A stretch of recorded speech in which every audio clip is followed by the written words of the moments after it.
ఓం శ్రీ మాత్రే నమః. భక్తి భాస్కర ఛానల్కు స్వాగతం. సంతానం కలగడం అనేది జీవితంలో అత్యంత సంతోషకరమైన సంఘటన.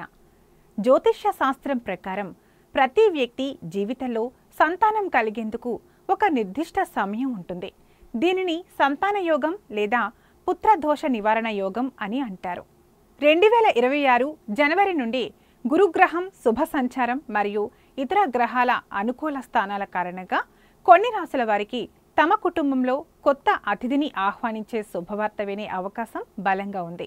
సంతాన యోగం గురించి అంచనా వేయడానికి జ్యోతిష్యులు ప్రధానంగా కొన్ని అంశాలను పరిగణలోకి తీసుకుంటారు. గురువు బృహస్పతి. గురువు సంతానానికి, జ్ఞానానికి, శ్రేయస్సుకు కారకుడు. గురువు బలంగా ఉంటే సంతానం కలిగే అవకాశం పెరుగుతుంది. 5వ స్థానం సంతాన స్థానం. జాతక చక్రంలో ఈ ఇల్లు ఎంత శుభ్రంగా బలంగా ఉందో పరిశీలిస్తారు. రాహు కేతువులు. ఈ ఛాయాగ్రహాల ప్రభావం 5వ స్థానంపై లేదా గురువుపై ఉన్నప్పుడు సంతానం ఆలస్యం అవుతుంది. 2026లో ఈ దోషాల నుంచి ఉపశమనం లభించడం శుభసూచకం. ఇప్పుడు ఏ రాశుల వారికి సంతాన యోగం ఉందో తెలుసుకుందాం. వృషభ రాశి వారికి 2026 జనవరి నుండి సంతాన యోగం అత్యంత బలంగా ఉంది. ఈ రాశి వారికి గురువు బృహస్పతి అనుకూల దృష్టి లేదా స్థానం కారణంగా సంతానం కలగడానికి ఉన్న అడ్డంకులు తొలగిపోతాయి. గురువు మీ సంతాన స్థానంపై లేదా ప్రత్యక్షంగా మీ రాశిపై శుభదృష్టిని ప్రసరింపచేస్తాడు. చాలా కాలంగా సంతానం కోసం ఎదురుచూస్తున్న దంపతులకు ఈ సమయం అద్భుతంగా ఉంటుంది. గర్భధారణలో ఉన్న సమస్యలు పరిష్కారం అవుతాయి. సంతానం కలగడమే కాక వారి ద్వారా అదృష్టం, శ్రేయస్సు కూడా పెరుగుతాయి. ఆర్థికంగా స్థిరత్వం ఏర్పడుతుంది. సింహరాశి వారికి 2026 సంవత్సరం సంతానం విషయంలో శుభవార్తను తీసుకురాగలదు. సింహరాశి వారికి గురుగ్రహం సంచారం మరియు శుక్రుడి అనుకూల స్థానం కారణంగా ఈ యోగం లభిస్తుంది. ముఖ్యంగా మీకు ఈ సమయం 9వ స్థానం అదృష్టం, ధర్మం ద్వారా బలాన్ని ఇస్తుంది. పితృదేవతల ఆశీస్సులు లభించి సంతానానికి సంబంధించిన అడ్డంకులు తొలగుతాయి. ఆలస్యమైన సంతాన యోగం ఈ సమయం నుండి బలంగా మారుతుంది. పుత్ర లేదా పుత్రిక సంతానం కలగడానికి అవకాశం ఉంది. గర్భధారణకు సంబంధించి ఏదైనా వైద్య సహాయం తీసుకుంటుంటే ఈ సమయంలో సానుకూల ఫలితం ఉంటుంది. అదృష్టం మీ వెంటే ఉంటుంది. 3వది వృశ్చిక రాశి. వృశ్చిక రాశి వారికి 2026 జనవరి నుండి సంతానం కలగడానికి ఉన్న అడ్డంకులు తొలగిపోతాయి. వృశ్చిక రాశి వారికి శని మరియు కుజుడి ప్రభావం కొంత ఆలస్యం కలిగించినప్పటికీ 2026లో గురువు అనుకూల దృష్టి మరియు ఇతర శుభగ్రహాల స్థానం వల్ల సమస్యలు తీరుతాయి. రాహుకేతువుల ప్రభావం తగ్గుముఖం పట్టడం ప్రధాన సానుకూల అంశం. శని ప్రభావం వల్ల ఆలస్యమైన ఈ యోగం కారణంగా మేధావి, ప్రతిభావంతులైన సంతానం కలుగుతుంది.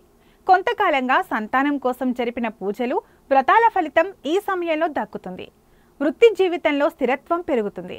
ఇది సంతానం కలగడానికి మానసికంగా తోడ్పడుతుంది. కుంభరాశి. కుంభరాశి వారికి 2026లో సంతానం ద్వారా సంతోషం, ఆనందం లభించగలదు. ఈ రాశి వారికి సంతానం, విద్యా స్థానంపై గురువు అనుకూల దృష్టి చాలా కాలం తర్వాత బలంగా పడుతుంది. ఈ యోగం మీ జీవితంలో ఆనందాన్ని, స్థిరత్వాన్ని పెంచుతుంది. పాత దోషాలు ఏవైనా ఉంటే అవి క్రమంగా తొలగిపోతాయి. వివాహం ఆలస్యమై సంతానం కోసం ఎదురు చూస్తున్న వారికి ఈ సమయం అద్భుతమైనది. ఆర్థికంగా బలపడతారు. సంతానం కలగడం వల్ల కుటుంబంలో సుఖ సంతోషాలు, శ్రేయస్సు పెరుగుతాయి. మీ కోరికలు నెరవేరేందుకు ఇది అనుకూలమైన కాలం. సంతాన యోగం కోసం పాటించాల్సిన పరిహారాలు. జ్యోతిష్యపరంగా యోగం ఉన్న దైవ ఆశీస్సుల కోసం మరియు దోషాలు ఉంటే వాటిని నివారించుకోవడం కోసం కొన్ని పరిహారాలు పాటించడం శుభప్రదం. సంతానకారకుడు బృహస్పతి కాబట్టి ఆయన అనుగ్రహం తప్పనిసరి.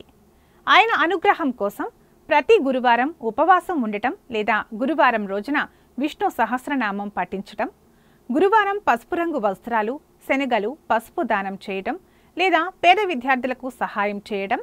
మీ జాతకంలో నాగదోషం ఉంటే మీ సంతాన యోగానికి అడ్డుపడే ప్రధాన దోషాలలో నాగదోషం ఒకటి.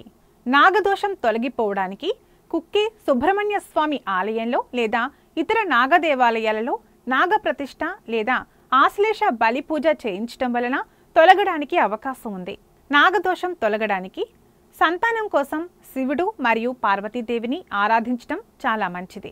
నిత్యం శివాలయాన్ని దర్శించడం, శివలింగానికి అభిషేకం చేసి గౌరీదేవిని పూజించడం, సంతాన గోపాలకృష్ణ మంత్రాన్ని నిత్యం 108 సార్లు పఠించడం శుభప్రదం. ఇప్పుడు మనం చెప్పుకున్న శుభ ఫలితాలు గ్రహ గోచారం ఆధారంగా చెప్పబడిన సాధారణ అంచనాలు మాత్రమే. సంతాన యోగం అనేది తల్లిదండ్రులు ఇద్దరి జన్మజాతకాలపై, వారికి నడుస్తున్న దశలు మరియు అష్టమ స్థానం బలంపై ఆధారపడి ఉంటుంది. మీరు సంతానం కోసం ప్రణాళిక వేస్తున్నట్లయితే, ఆలస్యం లేదా అడ్డంకులు ఉంటే అనుభవజ్ఞులైన జ్యోతిష్యుడిని సంప్రదించి మీ ఇద్దరి జాతకాలను పూర్తిగా విశ్లేషించుకోవడం, తగిన శాంతి లేదా పరిహారాలు చేసుకోవడం ద్వారా తప్పక శుభఫలితాలు పొందవచ్చు. భగవంతునిపై విశ్వాసం ఉంచి ప్రయత్నాలు కొనసాగించండి. శుభవార్త తప్పక మీ తలుపు తడుతుంది. ఈ వీడియో మీకు నచ్చినట్లయితే లైక్ చేయండి, షేర్ చేయండి. మరిన్ని ఇలాంటి వీడియోల కోసం మా ఛానల్ను సబ్స్క్రైబ్ చేసుకోండి. అలాగే బెల్ ఐకాన్ను నొక్కండి. దీని ద్వారా మేము చేసే ప్రతి వీడియో నోటిఫికేషన్ రూపంలో మీ వద్దకు చేరుతుంది.